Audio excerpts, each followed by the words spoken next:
Hello,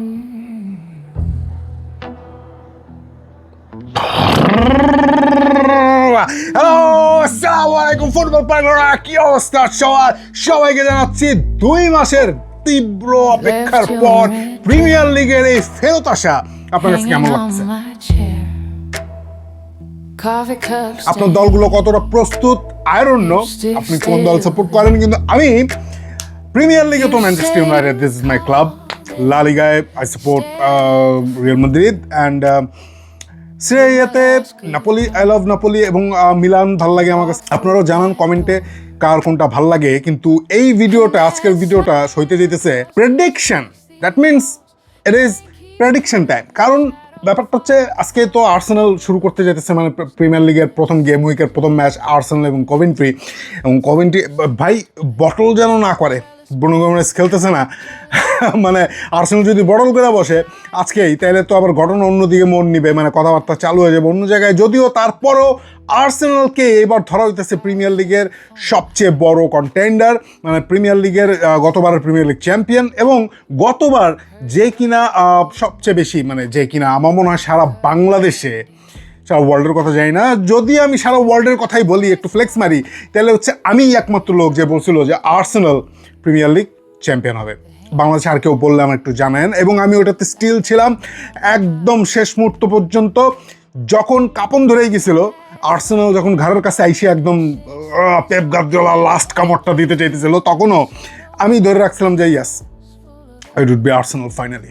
এখন এই সিজনে কি হতে যেতেছে চলেন আমরা প্রিমিয়ার লিগের প্রেডিকশনটা করে ফেলি। Top five, top six Tottenham ঢুকছে এখানে। একটু টটেনহামের যে ভাই ট্রান্সফার উইন্ডোটা গেল না এবার, এবং ডিজার্ভি বলটা না ভাই, টটেনহাম ওই যে ইউরোপাতে ম্যানচেস্টার ইউনাইটেড হারায় একদম পুরো একদম মানে ইউরোপ থেকে বাইর করে দিল না, এরপর থেকে এই শালাগরের এমন আমার অসহ্য লাগে ভাই, একদম অসহ্য লাগে। তো বাদ দেন এগুলো, কিন্তু আমরা ঢুকে যাই প্রিমিয়ার লিগের প্রেডিকশন করব, ইউরোপার প্রেডিকশন করব, কনফারেন্স লিগের প্রেডিকশন করব। কনফারেন্স লিগের প্রেডিকশন কে করে? বাদ দেন কনফারেন্স, লা লিগার প্রেডিকশন করব, এবং ফাইনালি চ্যাম্পিয়ন্স লিগের প্রেডিকশন করব আজকে আমরা। তো শুরু করি, চলেন। প্রিমিয়ার লিগের প্রেডিকশনের প্রথমে যেই ক্লাবের নাম বলতে হইতেছে সবার লাস্টে, সেটা হচ্ছে টটেনহাম। যেটা আমি বললাম যে টটেনহামের এবারের ট্রান্সফার উইন্ডোর যেই কাবজাবটা গেল ভাই, এরকম যদি ভাই ম্যানচেস্টার ইউনাইটেড হইতো, টটেনহামের ডিজার্ভি আসছে অ্যাজ এ ম্যানেজার, কোনো কোচ ফোচ না, ম্যানেজার। ভাই আসছি আমি, আমার কাছে আমার ডিজার্ভি বল আছে, তুমি কি চাও টটেনহামরা ওই জায়গায় নিয়ে যেতে? আমায় নিয়ে আসছো, তাহলে আমি যা চাই আমায় দিতে হবে। আমার লাগবে হচ্ছে মিডফিল্ড, আমার লাগবে ফরওয়ার্ড, আমার লাগবে ডিফেন্স, এবং প্রত্যেকটা জায়গায় আপনি এমন এমন সাইনিং করছে, এক্সাইটেড, মানে খুবই এক্সাইটিং টটেনহামের এবার সাইনিং। কিন্তু সব কিছু মিলায় তারপরেও এটা যেহেতু হচ্ছে একেবারেই একটা নতুন একটা প্রজেক্ট টটেনহামের জন্য, গতবারের মতো আর 17 পর্যন্ত যাইতে হবে না, 16-17 গেছিলো, রেলিগেশন মানে ফাইটে নেমে গেছিলো টটেনহাম। সেইখান থেকে যেইখানে টটেনহাম উঠবে বলে আমার ধারণা, উইথ ডিজার্ভি বল এবং যেসব প্লেয়াররা আসছে, সমগ্রটা একত্রিত হয়ে গেলে মোটামুটি আমার প্রেডিকশন হচ্ছে টটেনহাম থাকবে নাম্বার 6-এ। নাম্বার 5-এ কে থাকবে? নাম্বার 5-এ আমার মনে হয় যে লিভারপুল। গ্যাস, আমার মনে হয় লিভারপুল থাকবে। কেন এই সিজনটা, কেন আমি লিভারপুলকে টপ 5-এ রাখতেছি, মানে 5-এ রাখতেছি, 4-এ রাখতেছি না, এন কন্ট্রোভার্সি থাকতে পারে।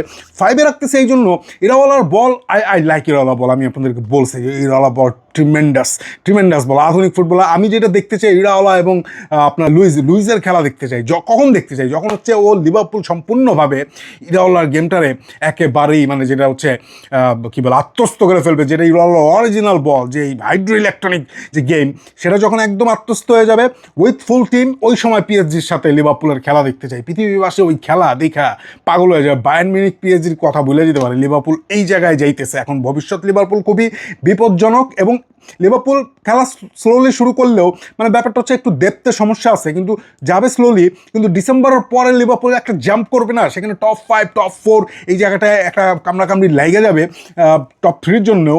কিন্তু আমি এখন প্রেডিকশনের মজা তো এইটাই নিচ্ছি। টপ 5-এ, টপ 4-এ কে? 4 নম্বর চেলসি। কেন চেলসি? কারণ হচ্ছে যে চেলসি একে তো টিম ডেপথ গুড, এবং তার উপর তাদের স্ট্রাইকার ফ্যান্টাস্টিক, তাদের মিডফিল্ড এনজো ফার্নান্ডেসরে যদি সিটি যদি নিয়ে যায়, তখন হচ্ছে ব্যাপারটা অন্য জায়গায় দাঁড়াবে সিটির জন্য। চেলসির জন্য না। চেলসি রেডি, চেলসি ভিন্ন ধরনের প্রজেক্ট নিয়ে রেডি, এবং মজাটা হচ্ছে এত ম্যানেজার চলে আসা যাওয়া এই যে মানে একটা কনসেন্ট্রেশন ব্রেক এবং এই যে প্রজেক্টের একটা বারবার ডিফারেন্ট প্রজেক্টের দিকে যাওয়া, সেখান থেকে সাটেল অবস্থায় চেলসি আসতে চায়। আমি আপনাদের যখন জাবি আলোনসো আসছিল তখনই বলছিলাম যে চেলসি হচ্ছে একটা সাটেল জায়গায় পৌঁছাতে চায়, এবং জাবি আলোনসো আবার এখানে ম্যানেজার রূপে না, জাবি আলোনসো এখানে কোচ রূপে চেলসিতে আসতেছে। হায়ার কি নেবে হচ্ছে সকল ডিসিশন, জাবি আলোনসো দেখবে হচ্ছে শুধু মাঠেরটা।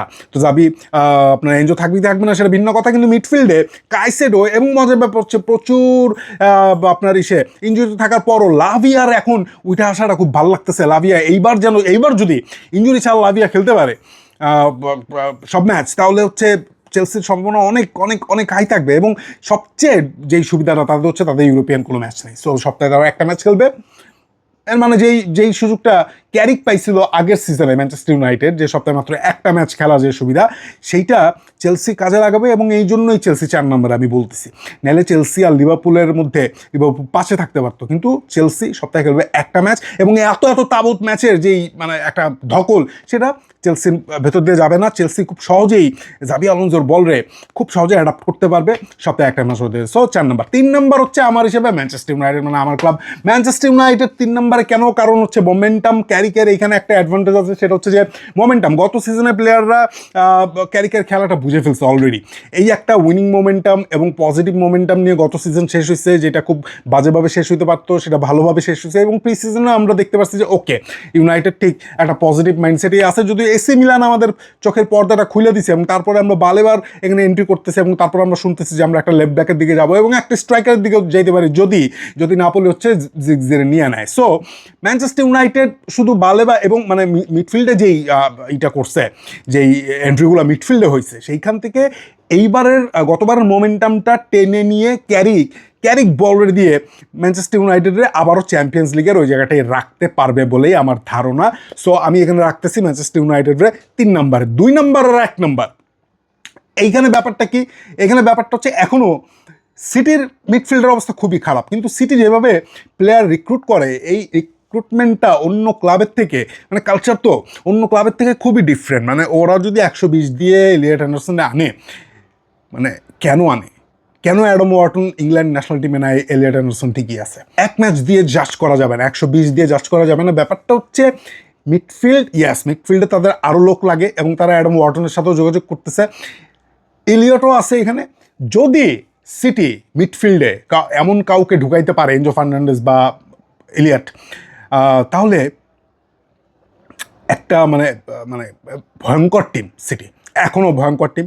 এনজো মারেস্কার আন্ডারও ভয়ঙ্কর টিম, কারণ পেপ গার্দিওলা এক ধরনের কালচার সেট করে দিয়ে গেছে সিটিতে, এবং সেই কালচারটা ধরে, এবং পেপ গার্দিওলা সবসময় সিটির মাথার উপরেই থাকবে, এনজো মারেস্কার মাথার উপরেই থাকবে। খুব একটা ডিফিকাল্টিজ কমিউনিটি শিল্ডের রেজাল্ট দিয়ে আসলে উড়ায় দেওয়া যাবে না যে সিটি 2 নম্বর থেকে 3 নম্বর, বা এমনও হইতে পারে সিটি টাইটেলে আর্সেনালরে এবার মানে দিতে পারে। এখন এটা ডিপেন্ড করবে আর্সেনালের উপরে, আর্সেনাল কতটা ক্ষুধার্ত। 2 নম্বরে যদি আমরা সিটির রাখি, তাহলে আর্সেনাল 1 নম্বর, তাহলে প্রিমিয়ার লিগ চ্যাম্পিয়ন হিসেবে আমি এবারও বলতেছি আর্সেনাল চ্যাম্পিয়ন হবে, কিন্তু সেটা ডিপেন্ড করবে আর্সেনালের উপরে সমগ্র একদম কমপ্লিট টিম নিয়ে, কমপ্লিট মোমেন্টাম নিয়ে। এত ব্যালেন্সড একটা টিম পুরো প্রিমিয়ার লিগে কেউ নাই। সবচেয়ে এক্সপেরিয়েন্স ম্যানেজার, এখন তো সবই নতুন ম্যানেজার, জাবি আলোনসো থেকে শুরু করে যাদের নাম বললাম, এর মধ্যে সবচেয়ে এক্সপেরিয়েন্স হচ্ছে আর্টেটা। প্রিমিয়ার লিগের এই যে তাদের স্ট্রাগল এবং এই সব কিছু, এইটা আর্টেটার থেকে ভালো তো আর কেউ বোঝে না, এবং সবচেয়ে বেশি বোঝে হচ্ছে যে কীভাবে সেকেন্ড হওয়া যায়, বটল হওয়া যায়, এবং তার উপরে তাদের আরেকটা টার্গেট আছে, সেটা হচ্ছে চ্যাম্পিয়ন্স লিগ। সো এইগুলো যদি আর্টেটা ঠিকঠাক রাখতে পারে, এবং ইঞ্জুরি কনসার্ন যদি না থাকে, ইঞ্জুরিতে মানে যে কোনো কিছু হইতে পারে, 1 নম্বরে রাখতে আর্সেনাল। ইউরোপা কে জিতবে? ইউরোপা আমার মনে হয় রুবেন আমরিমরা দেওয়া উচিত। AC Milan not a good team, কিন্তু রুবেন আমরিম যেভাবে ম্যানচেস্টার ইউনাইটেডের সাথে খেলছে, আই বিলিভ ইউরোপা এটা। লা লিগায় একটা ডিফিকাল্ট লা লিগা যেভাবে টিম সাজাইছে বার্সেলোনা, খুবই কমপ্লিট একটা টিম। স্ট্রাইকার না থাকলেও আমি কোনো প্রবলেম দেখতেছি না। তাদের ফলস 9 পজিশনে যে কেউ, তাদের ফ্লুইড যেই উপরে ফ্রন্ট লাইনটা আছে, সেই লাইনের যে কেউ ফলস 9 হিসেবে খেলতে পারে, এবং এই টিমটা খুবই কমপ্লিট টিম। ডিফেন্সে কুন্ডের সম্ভবত তারা সেন্টার ব্যাক খেলাবে। এই একটা প্রবলেম ছাড়া কোনো প্রবলেম নেই। আমি লা লিগায় বার্সেলোনার আগায় রাখতে চাই লা লিগায়, যদিও আমি আমার মন রিয়াল মাদ্রিদের প্রতি, কিন্তু prediction game is a different thing.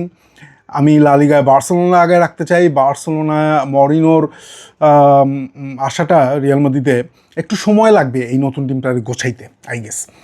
এই নতুন টিমটা একটু ঠান্ডা বিহেভ করতেছে, এই নতুন টিমটার গরম হইতে একটু সময় লাগবে, এবং সেই গরম হইতে হইতে ইঞ্জিনটা যখন গরম হবে সেই সময় চ্যাম্পিয়ন্স লিগ চলে আসবে। চ্যাম্পিয়ন্স লিগটারে আমি দিতে চাই একেবারে বিনা প্রতিদ্বন্দ্বিতায় না পিএসজি এবং রিয়াল মাদ্রিদ। পিএসজির তৃতীয়বার টানা চ্যাম্পিয়ন্স লিগ পাওয়া, এইটা হচ্ছে এটার সম্ভাবনা 50%, এবং সেটারে এইবার এই সিজনে যে আটকাইতে পারবে সেটাই হচ্ছে রিয়াল মাদ্রিদ। চ্যাম্পিয়ন্স লিগ এইবারের আপনি ধরে নেন চ্যাম্পিয়ন্স লিগটা রিয়াল মাদ্রিদ পাইতেছে, কারণ এইখানে ইমোশনাল ব্যাপার তো জড়িতই, এবং সাথে টিম ডেপথ যেটা বার্সেলোনার নাই, সেইটার সাথে আপনি রিয়াল মাদ্রিদের টিম ডেপথ যদি আপনি দেখেন, সেইখানে আপনি দেখবেন যে রিয়াল মাদ্রিদ সমগ্র এই দীর্ঘ সিজনের পরেও রিয়াল মাদ্রিদ দাঁড়ায় থাকতে পারবে। এবং রিয়াল মাদ্রিদ যেই টিম, সেই টিম মরিনোর সাথে যখন গ্রো করবে, এবং মরিনোর যে মেন্টালিটি, সেই মেন্টালিটি যখন গ্রো করবে পুরো টিমের সাথে, সেখানে এমবাপ্পে হিউজ একটা রোল প্লে করতে যেতেছে বা মরিনোর এই রিয়াল মাদ্রিদ টিমে, এবং চ্যাম্পিয়ন্স লিগে পিএসজিকে চ্যালেঞ্জ জানাতে পারবে এবার রিয়াল মাদ্রিদ, এবং আমার মনে হয় এইবার চ্যাম্পিয়ন্স লিগ জিতবে রিয়াল মাদ্রিদ।